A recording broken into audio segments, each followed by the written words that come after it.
대한은행 헐값 매각 사건, 그렇게 넘어간 근거가 팩스 5장?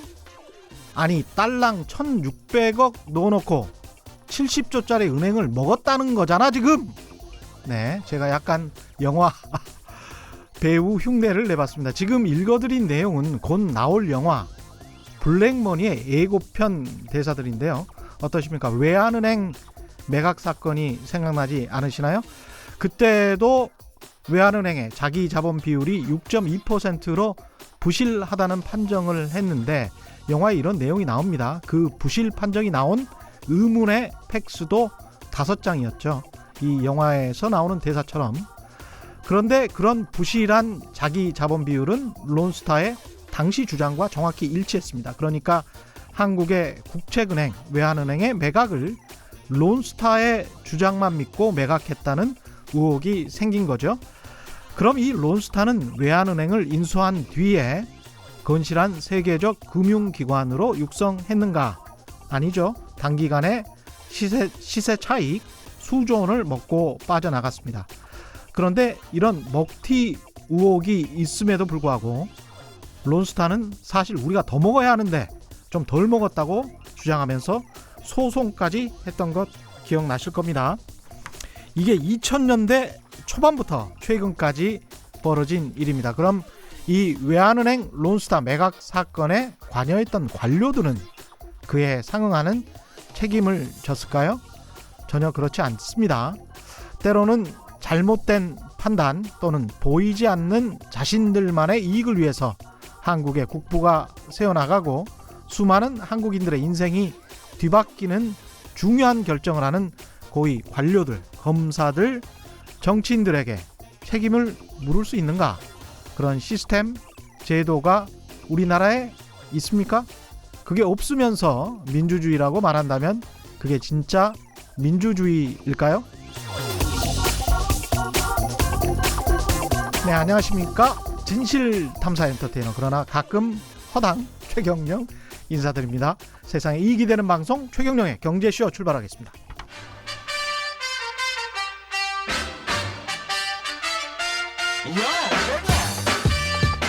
최경영이 원하는 건 오직 정의. 경제 정의를 향해 여러 걸음 깊이 들어갑니다. 최경영의 경제쇼. 네, 부동산 시장을 교란시키는 건 불안한 심리를 이용한 가짜 정보들이죠.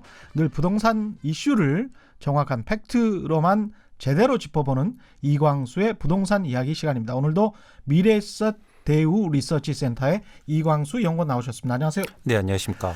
예, 유튜브로도 최경영의 경제쇼 실시간 생중계되고 있으니까요. 많이 참여해 주시고요.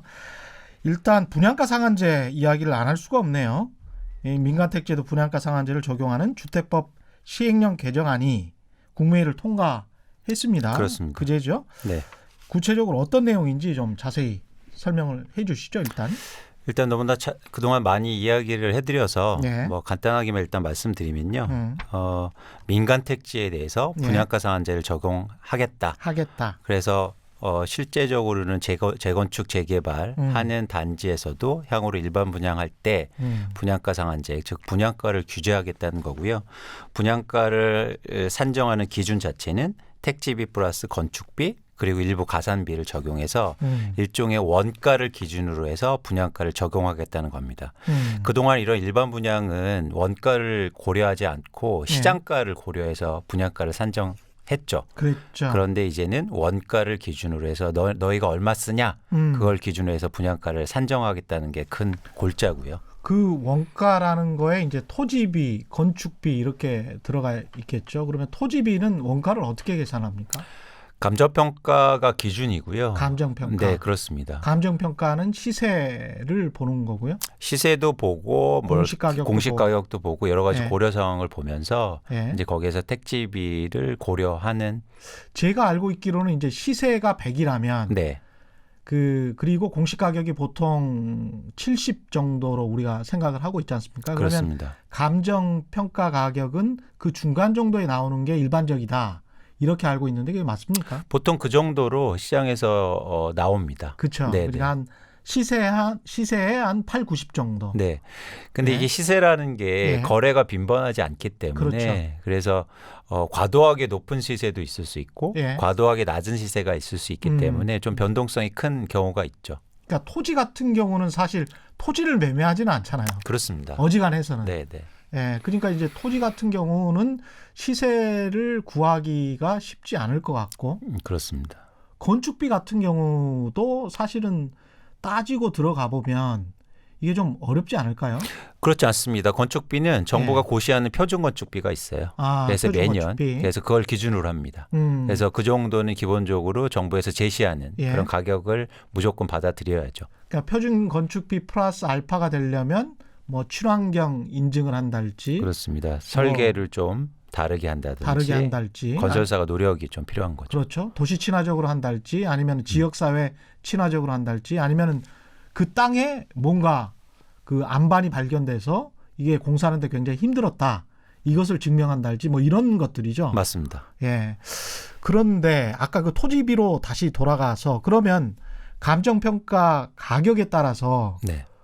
이 재건축 조합을 하는 사람들이랄지 이런 사람들의 이익은 크게 왔다 갔다 할 수가 있는데 이거 관련해서 이제 소송이나 네. 좀 분쟁이 생길 우려도 있을 수가 있겠습니다. 그래서 이제 공신력 있는 감정 평가가 필요한 거고요. 예. 그래서 그런 차원에서 조합하고 그래서 그러니까 시행 당국하고 예. 조율하고 가격에 대해서 협상이나 이런 그러니까 분양가 심의위원회라는 게 있어요. 예. 네, 그래서 거기에서 그런 가격이나 이런 걸 검증하는 또 절차가 또 있습니다. 그렇죠. 근데 조합에서 이제 불만인 게 예. 다 정부 사람들이다. 그렇죠. 분양가 심의위원회가. 그래서 어제 사실은 네. 분양가 심의위원회 관련해서 네, 네. 과천 시민들이랑 이야기를 좀 했었어요. 네, 네. 그분들이 이제 무주택 세입자들 입장에서 공공택지에 분양하는 민간 아파트, 공공택지에 분양하는 민간 아파트임에도 불구하고 분양가가 왜 이렇게 비싸냐라고 이제 항의하시는 분들인데 그분들 입장에서 봤을 때는 분양가 심의위의 구성이 또 주택업자들 위주가 아니냐 이렇게 또 비판을 하거든요. 그러니까 관료는 중립적이라고 본다고 하더라도 나머지 전문가들은 사실 이광수 연구위원이 가서 이제 하면은 아무런 문제가 없을 것 같은데 네. 각 지자체마다 다 있으니까요, 그게. 그렇습니다. 예, 분양가 심의위가. 그래서 뭐 과천 얘기하셨는데 네. 과천에서 과거에는 일부 건설회사 분들도 참여를 했더라고요. 건설 회사분들도 참여를 했어요. 예. 예. 그래서 예. 사실 문제가 좀 있었던 것으로 알고 있습니다. 제가 다른 지자체 같은 경우는 부동산 중개 업소를 하시는 분도 참여한 거를 확인한 적이 있거든요. 네, 네. 그러니까 이게 좀 황당한 거죠. 그렇습니다. 예. 과거에는 좀 상당히 황당하게 운영이 됐었는데 정부 새 정부 들어와서 이것도 아마 굉장히 면밀하게 보고 있을 거예요. 분양가 심의위가 좀 이상하다. 되게 건설업 편향적인 것 같다. 그래서 그 각 지자체마다 그런 게 있을 텐데 또 지자체마다의 정치적인 성향이 다르기 때문에 맞습니다. 그게 또 작용을 하는 것 같더라고요. 네. 그래서 아까 예. 말씀드린 것처럼 사실 이런 이제 규정이 필요한 거죠. 분양가 상한제 자체가 그러니까 많이 유동적이진 않거든요. 가격이 분양가 상한제 심의 때문에 가격이 크게 달라지진 않습니다. 일반 분양가 자체가. 예. 그런 관점에서 이렇게 중앙정부 차원에서 이런 규정을 만들고 그리고 이런 규정을 잘 지키도록 하는 게 오히려 그런 개인적으로 뭐 건설사 의견이라든지 일종의 이익 집단의 이익이 들어갈 가능성이 좀 적죠. 예. 네. 이 땅값 이야기를 조금 더 해보면요. 어제 이야기를 한 그린벨트의 아파트 지으면서 분양가 왜 그렇게 높아 한번 더 봐보시기 바랍니다. 어제 방송에 대해서 신의 영영님이라는 분이 이런 문자를 보내주셨어요. 유튜브에 이런 댓글을 남겨주셨는데 이 내용을 라디오에서 듣게 될 줄이야. 아는 사람은 다 아는 이야기였는데 흐흐 하면서 한국주택토지공사 2011년에 부채 규모가 130조 원 정도였는데 이게 심각한 문제라면서 당시 담당 기관장이 토론회장에서 이야기했던 것이 기억나네요. 정확히 그때부터 지금 현재까지 꾸준하게 부채가 줄어들면서 70조 원 수준으로 줄었다고 합니다. 그동안 부동산 가격은 올랐죠. 국민을 상대로 주택공사가 장사를 잘 해먹었습니다. 이 모든 게 어느 정권에서 이루어졌는지 잘 살펴보시길 바랍니다. 그래서 분양원가 공개는 반드시 이루어져야 합니다. 이런 내용이었는데 네. 이게 약간 설명을 드리면 이 2015년 같은 경우에 특히 시행규칙이 바뀌면서 국토부의 시행규칙이 바뀌면서 그전에는 토지공사가 그린벨트를 수용해서 땅을 조성한 원가의 120% 이내에서만 건설사에 팔 수 있도록 이렇게 돼 있었는데 그걸 감정평가 액수로 바꿔버리니까 감정평가 시세에 따라서 다르게 할 수 있다라고 바꾸니까 과천 같은 경우는 한 1,100만 원에 또 팔 수 있었던 땅을 2,400만 원에 팔았단 말이죠. 그걸 대우건설이 잡았어요. 2,400만 원에. 네.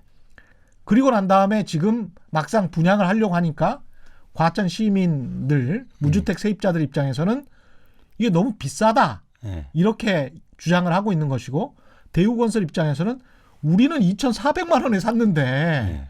그러면 어떻게 장사를 하란 말이냐. 그렇죠. 이렇게 돼 있는 상황인 것 같아요. 그래서 뒤에서 토지공사만 배를 불리고 850만 원에 조성한 땅을 2,400만 원에 팔았으니까 예. 그전에 시행규칙으로 따지면 1,100만 원에 밖에 팔 수밖에 없는 그런 땅인 거죠. 근데 이게 굉장히 예. 어려운 문제인 게 예. 예를 들어서 아주 단편적으로 보면 만약에 토지공사가 예. 그거를 조성원가 플러스 120% 해서 싸게 팔았다면 예를 들어서 말씀하신 그 건설사는 속칭해서 대박을 터뜨린 겁니다. 그렇겠죠. 그러니까 그런 관점에서 그런 고민이 좀 있었던 거예요. 누구에게 이익이 갈 것이냐. 그렇죠. 그 당시에는 그래서 그러면 건설사한테 그걸 주지 말고 LH가 가져가자. 그래서 그걸로 무주택 서민들에게 그렇죠. 영구임대 아파트를 많이 지어주자. 그렇죠. 원래 근데 토지공사는 그런 뜻이었던 것 같아요. 그래서 우리가 예. 문제로 지적하고 싶은 건 그게 잘 됐냐. 그게 잘 됐냐. 예. 자, LH가 돈 번 건 좋은 거죠. 예. 건설사보단 나으니까 우리 입장에선. 그렇죠. 공공이니까. 예, 시민 예. 입장에서는 LH가 공공적으로 돈을 벌었는데 예. 그 돈이 과연 어디로 흘러 들어갔냐가 사실 우리의 관심사가 더 필요합니다. 맞습니다. 예. 그런데 그걸 또 원천적으로 살펴보면 그 돈들이 다 지주한테 들어가요. 다시? 예. 그러니까 결국엔 빚을 갚았다는 얘기는 네. 그 전에 땅들을 엄청나게 비싸게 샀다는 얘기입니다. 그렇구나. 예. 그래서 이분 우리는 말씀이 맞네요. 그냥 신의 영역 말씀이. 그렇습니다. 예. 그래서 일단은 그 지주들의 배를 엄청나게 불린 거죠. LH공사가 또 재밌게 돈을 그렇게 벌지도 못했어요. 그러니까 그 전에 장사를 본인들이 별로 잘 못한 거를 그렇죠. 과천 지역 같은 데서 어느 정도 그러니까 우리나라가 그러니까 토지 정책이나 주택 공급의 어떤 그 방법을 좀 여러분이 아셔야 되는데요. 예. 일반 건설사가 택지를 마련하고 거기에 아파트를 짓기는 거의 불가능하다고 보시면 됩니다. 왜냐하면 최 기자님 보세요. 예. 내가 땅 갖고 있는데 건설사가 와서 예. 사장님 땅 좀 파세요. 그러면 파시겠어요? 안 안 팔죠. 예. 왜냐하면 강제 조항도 없고요. 예. 거기에 20층짜리 아파트 음. 지어야 되니까 여러분 팁 드리면 건설사에서 땅 사신다고 그러면 무조건 20배 받으셔야 돼요. 그렇지. 20층짜리 지어지니까. 그걸 뭐 미리 알았다면 그래서 알박기라는 것도 하지 않습니까? 그렇죠. 사실은. 그래서 건설사가 직접 땅을 매입하고 택지를 조성하기가 굉장히 힘듭니다. 그렇죠. 그래서 우리나라는 그걸 LH공사나 정부 기관이 대행해 주는 역할을 해요. 그렇게 되는 거군요. 네, 거기엔 강제 조항이 들어가거든요. 강제 매수도 수용도 가능하고. 강제 수용이 가능하니까 이거는 공공기관이니까. 그래서 대규모 택지를 마련해서 정부가 대신 조성해 준 다음에 예. 대신 LH공사가 직접 못 짓잖아요. 건설사가 아니잖아요. 예. 그거를 건설사한테 입찰해서 건설사한테 판 다음에 건설사가 분양해 주는 이런 시스템이죠. 이런 시스템 상에서 과연 이 일종의 먹이사슬 구조에서 누가 가장 돈을 많이 버느냐가 중요한 문제인데 우리 시민이나 공공 입장에서는 정부 입장에서는 LH공사나 정부기관이 많이 벌어야 돼야 되는데 사실 그동안 보면 대부분 지주한테 돈이 가거나 아니면 지주한테 싸게 사면 건설사한테 갔어요. 그랬구나. 이게 지금 문제의 핵심이었군요. 네. 예. 그래서 이거를 사실 제도적이나 장치적으로 어떻게 공공에 환원할 수 있느냐가 사실 중요한 관건입니다. 근데 건설사 입장에서는 그러네요. 그러니까 알박기 같은 게 성행해서 건설사들 입장에서는 가령 어떤 땅을 대규모로 사고 싶은데 갑자기 그런 소문이 퍼지면 그 한 100만 원이었던 땅이 막 500만 원이 된단 말이죠. 그렇죠. 그러면 초기 투자 비용이 너무 높게 되니까 그렇죠. 그 초기 투자 비용을 빼먹기 위해서라도 분양가를 높일 수밖에 없는 그런 상황이 되는 거죠. 올려야죠. 그러니까 이제 지주들만 네. 원래 땅을 가지고 있었던 지주들만 이익을 보는 구조였군요. 그렇습니다. 그래서 예정에 그런 아파트를 분양하면 분양받은 일종의 중산층이나 서민분들이 분양받으신 돈들이 종착점은 지주한테 간 겁니다. 그러네. 그래서 이게 재미있게 우리나라에서 부동산 투자의 가장 핵심은 뭐냐면요. 네. 땅을 사는 거예요. 땅을 그것도 개발될 땅. 예. 아니 개발 안 될 땅도 그냥 기다리고 있는 거예요. 예. 언젠가 될 거니까. 그래서 재밌게 보시면 아주 돈 많으신 분들은 절대 아파트 같은 거 이렇게 침리에 쫓겨서 하지 않으세요. 땅 그냥 사놓고 천천히 기다리는 거죠. 그렇구나. 예. 그러니까 이게 결국엔 돈의 흐름, 부동산의 돈의 큰 줄기는 땅에 가 있습니다. 그렇습니다. 그 이번에 뭐 신도시도 뭐 40조 원이 돈이 풀린다라고 하니까요. 그게 네. 천문학적인 액수지 않습니까? 그렇죠. 예. 그런 관점에서 하신 재건축도 예. 땅 투자를 하신 거예요. 땅 투기를 하신 거예요. 재건축 조합 아파트를 샀다면 그렇죠. 왜냐하면 그 쓰러지는 재건축 아파트를 산 게 거기에 살려고 사셨겠습니까? 아무런 사용 가치나 아니죠. 재산 가치가 없죠. 우리나라- 땅만 있죠. 땅만. 그렇죠. 우리나라 강남 3구의 재건축 아파트의 자가 점유율은 30%가 채 안 돼요. 맞습니다. 예. 그러니까 뭐냐면 내가 사놓고 그 집에 살지도 않는다는 거예요. 그렇죠. 근데 왜 그 집을 왜 샀냐? 예. 그 땅을 산 거죠. 음. 그래서 땅을 사서 그냥 기다리고 있는 거죠. 기다리면 기다리면 언젠가 그 땅의 가치가 오르고 이것처럼 막 재건축하면서 뭐 20층, 30층 올라가니까 그럼 땅의 가치가 갑자기 20배 되는 거잖아요. 그러네요. 예. 그래서 분양가 상한제의 큰 틀은 그런 입장에서는 이런 어떤 땅의 어떤 초과이익이라든지 투기이익을 감소시켜 보겠다는 또 그런 목적도 있는 겁니다. 이게 핵심이에요. 이게 핵심인데 자꾸 이제 무슨 소유권 이야기하고 재산권 이야기하니까 그렇죠. 예, 재산권이면 그 땅만 그러면 재산권인 거지. 사실 거기에 35층 아파트를 지어주는 거는 다 인허가권이거든요. 맞습니다. 그거는 다 정부에 있단 말이죠. 그렇죠. 땅의 이용에 대한 법률들 예. 그리고 규정들 이런 것들을 다 정부에서 운영하고 만들고 규정을 만들잖아요. 그렇죠. 그런 입장에서는 사실은 예를 들어서 제가 그린벨트 갖고 있는데 그 뭐 100년 동안 개발하는데 아무것도 아니지 아무것도 말은 좀 그렇지만 어쨌든 개발 이익은 없는 거잖아요. 그렇게 수십 년 동안 기다리신 분들도 굉장히 많습니다. 그렇죠. 저쪽에 저 분당과 서울 그 중간 정도에 있는 땅들을 보유하고 계신 분들은 네. 진짜 수십 년 기다리신 분들 많아요. 그렇죠. 근데 네. 갑자기 최근처럼 3기 신도시 개발한다니까 그린벨트를 사용한단 말이에요. 갑자기. 예. 그래서 뭐 신문에 보셨겠지만 갑자기 논밭 하시다가 100억대 부자들이 생기시는 거거든요. 그렇죠. 그러니까 그런 그야말로 진짜 로또입니다, 그게. 그렇습니다. 예. 그 다른 로또는 비교할 게 없고요. 그게 네. 수백억 정도 되죠, 보통. 그래서 이 부동산 한국의 부동산 투자의 종착점이고 가장 코어는 땅이에요. 땅입니다. 네. 예. 네. 과거에 그런 개발 정보를 빼돌렸던 또 시대가 있었잖아요. 그렇죠. 예. 최근에 LH공사 국정감사 보시면 일부 그런 직원분들이 분양을 많이 받다든지 땅을 산다든지 이런 비리가 적발되거든요. 예. 과거에 훨씬 많았겠죠. 훨씬 많았습니다. 네. 예. 이 분양가 상한제를 일단 이제 민간 택지까지 확대를 하면 네. 주택 시장에 어떤 변화가 일어날지도 궁금합니다. 저희가 이 부분에 대해서 논란이 굉장히 많고요. 예. 이게 8월에 국토교통부 장관이 분양가 상한제 얘기를 하면서 시장의 대부분의 논란이 뭐냐면 분양가 상한제 적용되면 예. 서울의 아파트 공급이 크게 감소해서 예. 가격이 오히려 급등할 수 있다. 예. 그래서 최근까지 서울 집값을 올린 가장 큰 원인 중에 또 이 두려움. 예. 위기의식이 컸어요. 근데 이 부분에 대해서 우리가 좀 진지하게 고민할 필요가 있습니다. 제가 그동안 좀 계속 얘기 드리고 말씀드린 건데 좀 더 명확하게 말씀드리고 싶어서 오늘 그러니까 그런 얘기를 좀 드리고 싶은데요. 제가 비유를 하나 드려볼게요. 최근에 돼지고기 가격이요 급락하고 있습니다. 그렇죠. 예. 돼지 열병 때문에. 도매 가격이. 예. 처음에는 근데 수요가 공급이 줄어드니까 당연히 급등할 거라고 생각했어요. 그렇죠. 예. 아프리카 돼지열병 때문에 공급이 급격하게 감소할 거고 뭐 이게 도살 많을 거니까 살처분 많을 그렇죠. 거니까 급등할 거다 가격이. 예. 그래서 한 일주일 동안 갑자기 올랐어요. 예. 그러다가 지금 뭐 이렇게 하락한 적이 없어 빠르게 하락하고 맞습니다. 있는데 예. 이유가 여러분 뭐냐면 수요가 더 빠르게 감소하기 때문이에요. 맞습니다. 예. 예. 이 뉴스는 많이 보셨을 거예요. 돼지 예. 열병 관련해서. 여러분 이게 지금 정확하게 이 분양가 상한제를 얘기하는 거예요.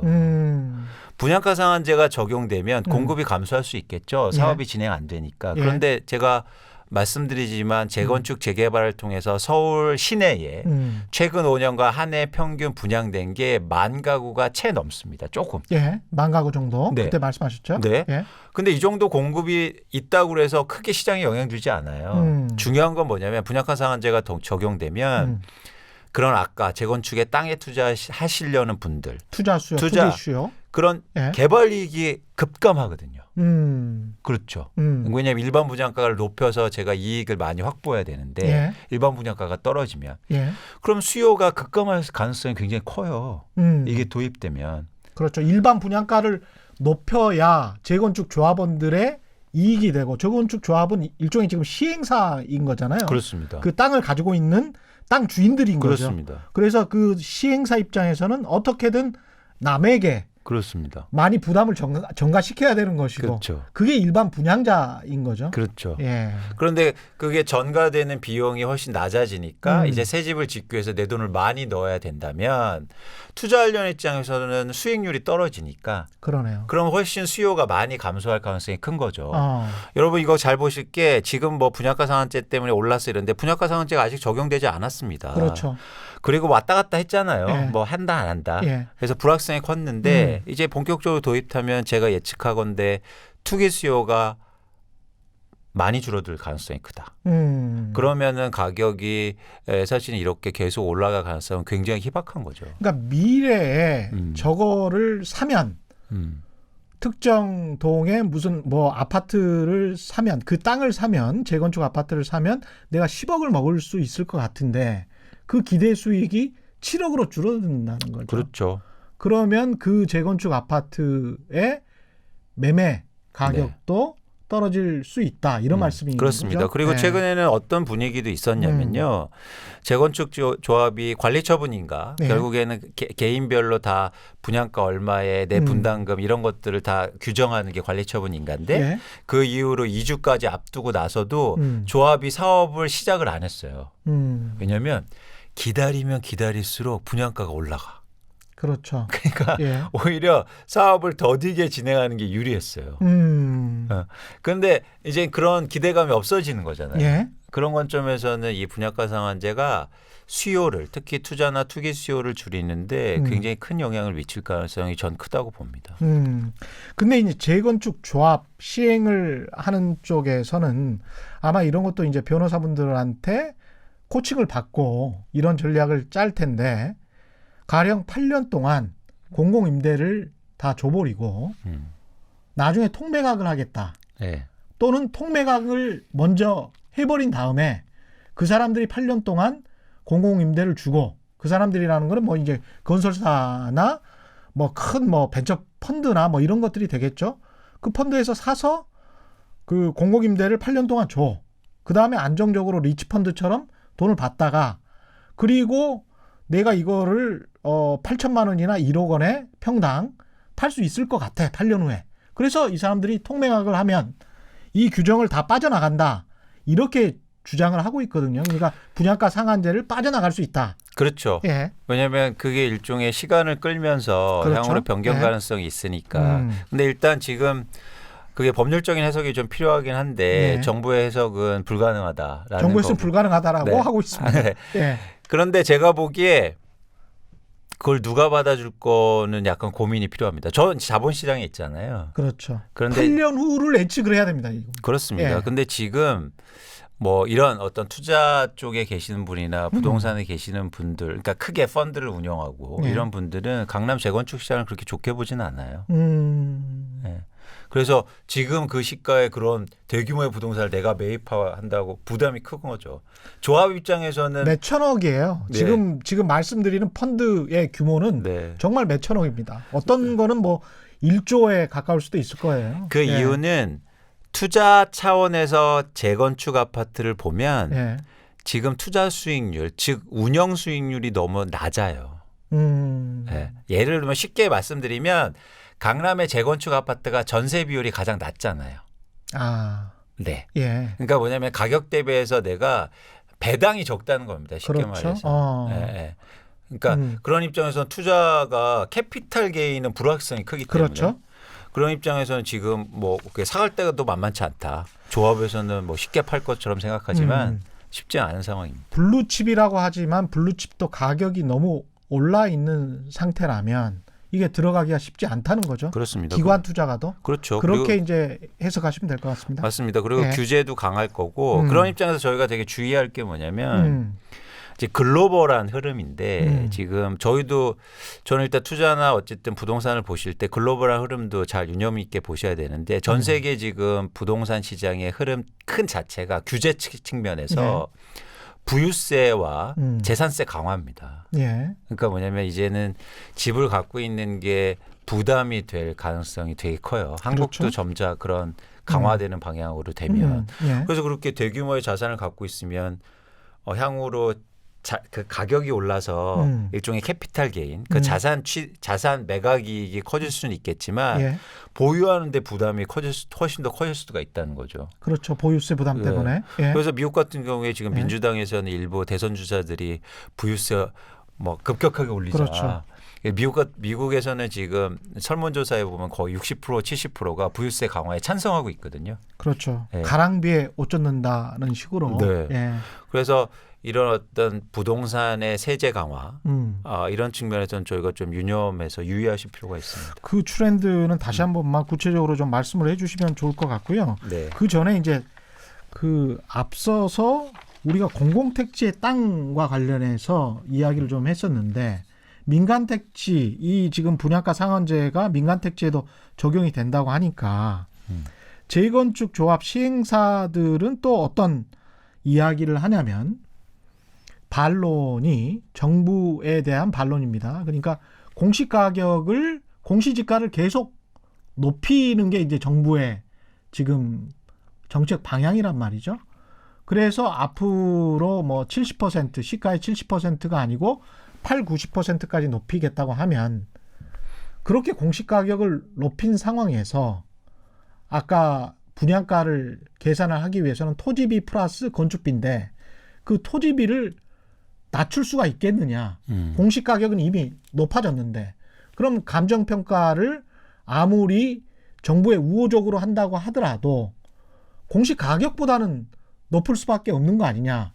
그러면 시세의 8, 90%까지 공시가격이 올라간다면 결국은 분양가격도 올라갈 수밖에 없는 것 아니냐. 왜냐하면 토지비가 올라가니까 감정평가의 가격이 올라가니까 이런 반론을 펴는데 그러면서 이제 기다리기만 하면 된다는 식으로 이제 이야기를 또 주장을 하잖아요. 여기에 관해서는 어떻게 생각하십니까? 그거는 저희가 이제 현황을 파악할 때 최근 이제 5년간은 계속 그래 왔으니까 그 공시가격도 오르고 특히 이제 거래 가격이 올랐으니까 예. 기다리면 돈을 버는 시장이었는데 투자나 아니면 이런 사업 시행 입장에서 가장 큰 리스크는 시간이거든요. 그러니까 시간이 오래 걸릴수록 금융 비용도 커지고 그렇죠. 그리고 사업의 불확실성도 커지기 때문에 사실은 그게 마냥 기다리라는 게 과연 좋을까? 뭐 이런 입장에서는 좀 고민이 필요한 거고 실제적으로 조합에서 마냥 기다리는 게 좋지 않다는 생각이 들겠죠. 또. 그렇습니다. 네. 그리고 요즘 또 물가 상승률이 굉장히 또 제한적인 상황이어서 집값만 계속 오르고 공시가격이 또 계속 오르라는 보장도 또 없기 때문에. 사실 건설사들도 일종의 땅 장사를 하거든요. 근데 이제 땅 장사를 하는데 포트폴리오가 있어요. 당장 개발될 것 같은 곳, 개발 예정지. 그 다음에 장기적으로 10년, 20년 놔둘 곳, 뭐 이렇게 한단 말이죠. 근데 이 재건축 조합, 그 강남을 중심으로 시행하는 그 재건축 조합원들 입장에서는 자기가 가진 땅은 딱 거기밖에 없는 거예요. 그렇죠. 그래서 마냥 기다릴 수 있는 포트폴리오를 가지고 있지는 않습니다. 일반적인 이제 건설사들은 A군, B군, C군, D군 해가지고 한 10년, 20년 후면은 저기가 개발될 거야 해서 놔두는 땅들이 있단 말이죠. 근데 이런 이제 재건축 조합 같은 경우는 그렇지가 않기 때문에 그런 측면도 있는 것 같습니다. 그렇습니다. 그래서 지금은 최 기자님 말씀하신 것처럼 모든 조합의 구성원들이나 조합에서는 그렇게 생각하세요. 시간이 우리 편이다. 그렇죠. 그런 주장들이 사실은 댓글이랄지 무슨 카페 같은 데 있지 않습니까? 온라인 카페에 계속 많이 나오니까 궁금하실 것 같아서 제가 질문을 드려본 겁니다. 그런데 뭐 이게 행동경제학에서 보면 용의자의 딜레마라고 되게 이기적인 상황이라든지 서로 이렇게 뭔가 합의점이 안 도출되고 외부의 압력이 가해지면은 서로의 되게 불리한 선택을 하기 시작해요. 그러니까 쉽게 말하면 누군가 배신자가 나타나요. 그렇지. 그러니까 아 그래? 그럼 나는 5년 못 기다리니까 나 먼저 팔래. 그렇죠. 어떻게 조합원이 1000명 있는데 1000명이 다 기다리지 못하잖아요. 그렇습니다. 그래서 누군가 팔기 시작하죠. 그래? 아 그래. 나도 그럼 팔고 이 돈으로 제가 저 지난번 말씀드린 리츠 가입하자. 그렇죠. 그렇게 되면 이런 어떤 일종의 카르텔. 매매 가격이 하락하게 되고 매도 공급이 증가하니까 그렇게 되면 의외로 이런 마냥 기다리자라는 그게 와야 될 가능성이 있습니다. 과거에도 그래 왔고 맞습니다. 그 전략이 이게 일종의 주식 시장으로 보면 개미 투자자들인 거기 때문에 작전을 한꺼번에 할 수가 없어요. 개미 투자자들은. 그렇죠. 맞습니다. 절대. 왜냐하면 서로 간에 이익이나 어떤 전략이 공유가 안 되잖아요. 그래서 일단 저희가 좁게 말씀드리면 규제가 강화되고 있는 흐름이란 말이죠. 특히 재건축이나 재개발에 대해서. 왜냐하면 정부나 이런 정책 위반 당국자들이 재건축을 사는 사람들, 재개발을 사는 사람들은 일종의 다 투기나 투기 수요자라고 분류해 놓은 거예요. 그래서 거기에 규제가 강화되고 있는 겁니다. 물론 선한 피해자도 계시죠. 거기에서 뭐 30년 사시거나 집이 한 채 계시거나 오래 사신 분들이 계신데 뭐 이런 규제가 있다고 해서 그런 분들 이익은 좀 줄겠지만 어쨌든 그래서 규제가 강화되고 이러고 있는데 저는 이제는 말씀드리고 싶은 거는 지금 예를 들어서 내가 내 집을 마련해야 되고 이런 생각을 갖고 계시는 분들이 쉽게 이런 재건축이나 그동안 많이 올랐다고 해서 재건축 아파트나 재개발을 사기에는 조금 불확실성이 큰 상황이다.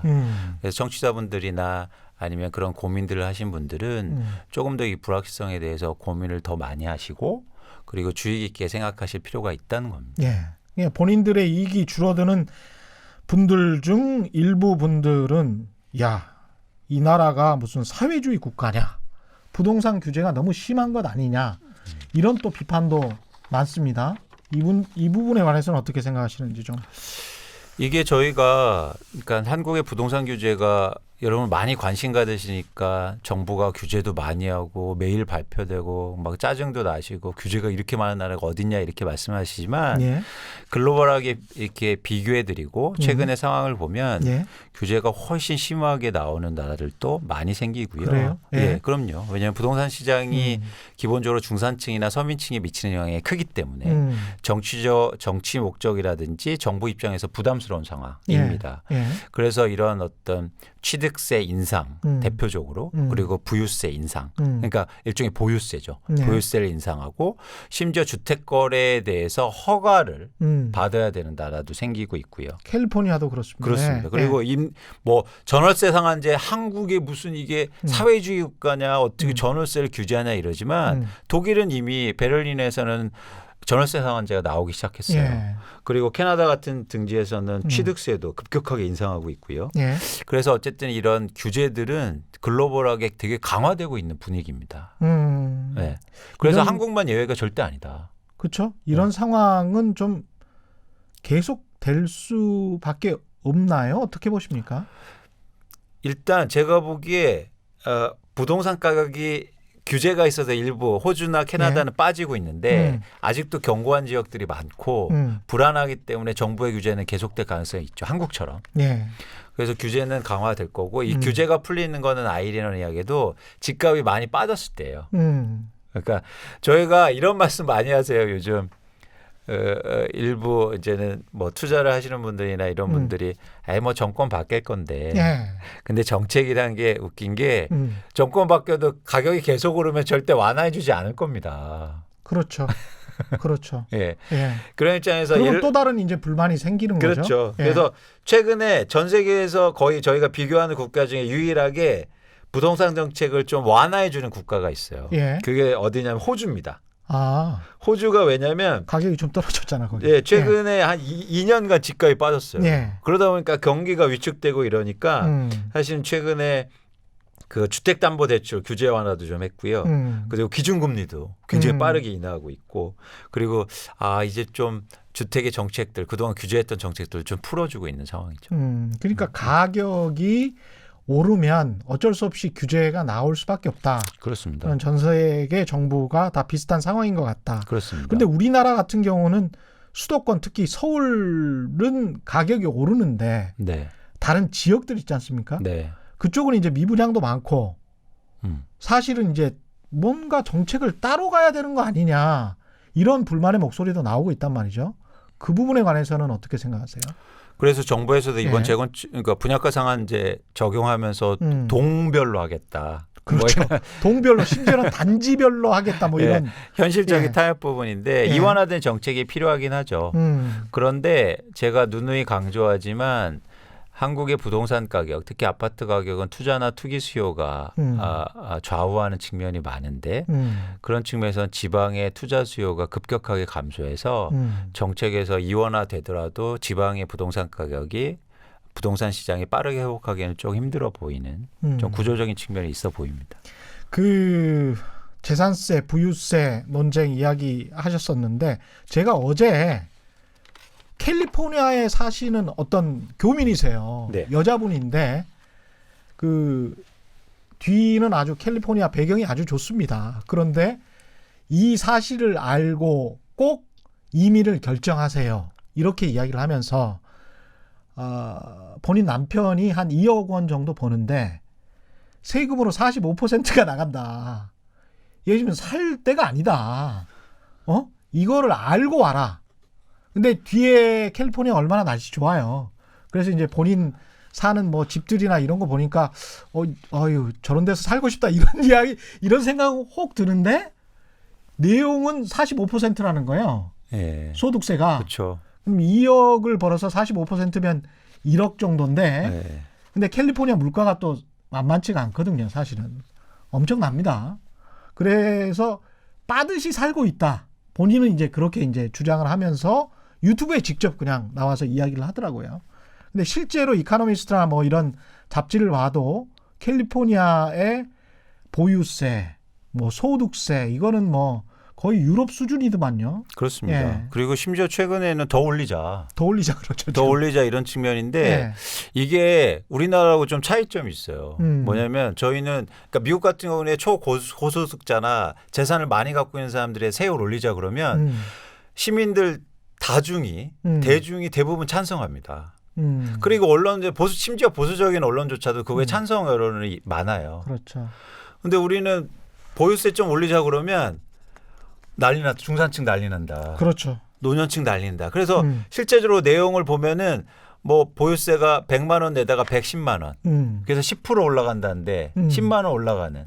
서울에 집을 15억짜리 갖고 있는데 이런 수준이거든요. 그렇죠. 근데 그 핵심은 뭐냐면 사실은 초고소득자들, 초자산가들의 세율을 더 많이 올리자는 그런 핵심인데 그게 자꾸 이렇게 여론 조성이 잘못되면서 그게 자꾸 자초되는 측면이 컸죠. 근데 이게 정치인들도 문제고 유권자들도 문제인 것 같은데 좀 서로에게 정직하지 않은 것 같아요. 왜냐하면 공약을 낼 때부터 어떤 보편적 복지든 어떤 복지를 주장하면서 뒤에 따르는 어떤 세금 문제는 잘 말하지 않는 경향이 있고 그렇죠. 그건 좌든 우든 선거 때는 뭐 기초연금 올리자, 뭐 하자, 뭐 이런 이야기 굉장히 많이 하거든요. 청년들에 관한 일자리 뭐 이야기 많이 하고 다 그랬습니다. 우리나라 정부가. 그런데 막상 그런 정책을 시행하면 그게 다 국민 세금으로 나오는 건데 왜 그런 걸 하냐? 퍼주기 아니냐? 이렇게 또 언론이 비판을 한단 말이에요. 근데 실질적으로 숫자를 놓고 보면 세금 플러스 연금 부담액 다 합해서 우리가 20% 왔다 갔다 할 텐데 자기가 버는 소득에 그게 OECD에서 맨 꼬라비 수준이에요. OECD 선진국들 수준에서 보통 30%가 넘고 지금 캘리포니아처럼 45%뭐 북유럽 가면 이제 50% 되는 거고요. 근데 유럽 수준이나 미국 수준의 어떤 복지 정책을 가자라고 하면서 뭐 미국은 약간 좀 열애라고 하고요. 유럽 수준의 복지 정책을 하자고 하면서 세금 이야기하면 야 세금 올리면 안 되지 라고 이야기를 하면 그러면 이제 방법이 없는 거죠. 서로 간에. 그래서 정치인들도 그렇고 유권자들도 그렇고 정직해져야 될 필요가 있는 것 같습니다. 제가 맞습니다. 보기엔. 그리고 저는 이제 앞으로 저희가 이 부유세나 보유세에 대해서 재산세에 대해서 좀 의미 있는 얘기들 그리고 여론 형성이 필요하다고 생각합니다. 그리고 최 기자님 말씀하시는 것처럼 정치적으로도요. 이게 풀 문제가 많아요. 최근에 연구 자료들, 논문 자료들, 경제학자들 보면은 부유세가 오히려 사회 불평등 해소 그리고 투자 활성화하는데 굉장히 도움을 준다. 그러니까 이게 부동산을 사는 거는 사실 투자는 아닙니다. 그러니까 투자하는 건 뭐냐면 생산을 일으키는 투자여야 되잖아요. 근데 이 부동산을 갖고 있는 데에서 세금을 올리면 자연스럽게 그런 부담을 갖게 돼서 매각이 일어나고 자연스러운 데 돈이 투자될 수 있는 거죠.